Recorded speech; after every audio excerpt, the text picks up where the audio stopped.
ang tamang panahon upang tayo ay bumangon. Ako po ay nagpapasalamat lamang po muli kay Mr. Nelson Terrible ng Balay Isabel, sa Juan Carlo Catering, Nice Print Photo, at kay Kabayan Noli de Castro. Siyempre kay Tita Malu Lipana. Yes, si Kabayan. Kay George Carino, kay Ayun. Commissioner Mario Lipana. Talagang 4 hours Talagang, sila. alam mo, Ka-Vendor Lawrence, talagang hindi nila inalanta na ang traffic. Oo, at Makapunta lang talaga sa birthday mo. Oo, pero si Tita Malu, finally nag-meet kayo, di ba? Oo, gusto ko yung picture namin ni Tita Malu eh. Oo, kay Yusek Niña Tadura, maraming salamat sa inyo. Kay Mayor Nestor Natanawan, kay Vice Mayor Charlie Natanawan, kay Police Colonel Sam Belmonte, yan, kay Ma'am Cecil Terrible, kay Cecil Gonzales, Cyrus Evan ng Blaze Blend Brew, Milk Bar Services. Ayan. Nagkita rin si Tita Malu at saka si Attorney Richard de Ay, los oo, Reyes. speaking of si attorney nga pala namin, kung batang-bata pala tong si Attorney Richard, eh, no? Batang-bata. Parang nung tumabi kami ni Tita Malu sa inyo, bumata rin kami ni Tita Malu. Di ba, Tita Malu? Totoo naman yun. Mga bagets, mga looking young naman talaga tayong lahat. Oo, Kasi hindi diba? tayo nagpapaka-stress sa buhay. Oo, yan. Diba? Ate mo, kasi sabi ni Sir Mario Lipana, ate mo, 4 hours sila sa SLEX, pero Talaga naman. Walang traffic na makakahadlang para makarating sa birthday mo. yan ang samahan ng ka-vendors. Yes, solid. Ayan. Maraming Ganun ka namin mahal, Ka-Vendor Lawrence. Yes Alam mo po. yun.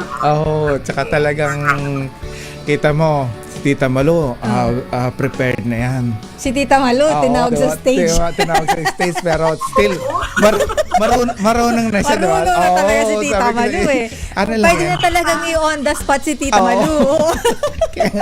Kaya paglalabas siya kayo ng bahay at halimbawa may biglang ambush interview. Pwede na siya. i-ambush interview si ready Tita na Malu. siya. Minsan nga i-ambush interview natin. Oo. Sabi ni Tita Malu.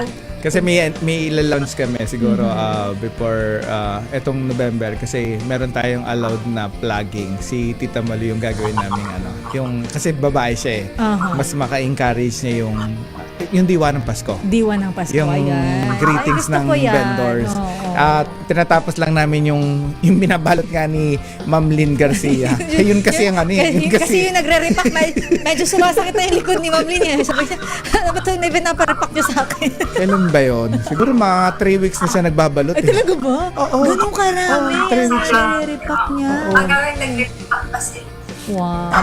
Amatan din ito, na-repack niya na yung mga gift pack. Maya, tatawag naman siya ng courier para ikarga niya yung mga Ni-repack. i-deliver niya lahat yun. Siya din yung Kasi di-deliver. point to point yung delivery. Point to point. Oo, kasi pag halimbawa kailangan sa Caloocan, Pasay, Pasig, kaya niya pagsabay-sabay niya. Kasi na magbabasa ako ng GC, matatawa ka sa GC. Yan. Ganyan ka-organize si Tita Malu sa kanyang mga tauhan at saka yung pag sinabing commitment. Oo. So, bakit ba hahanap pa ng iba? Andito ng Andiyan naman vendors, ang diba?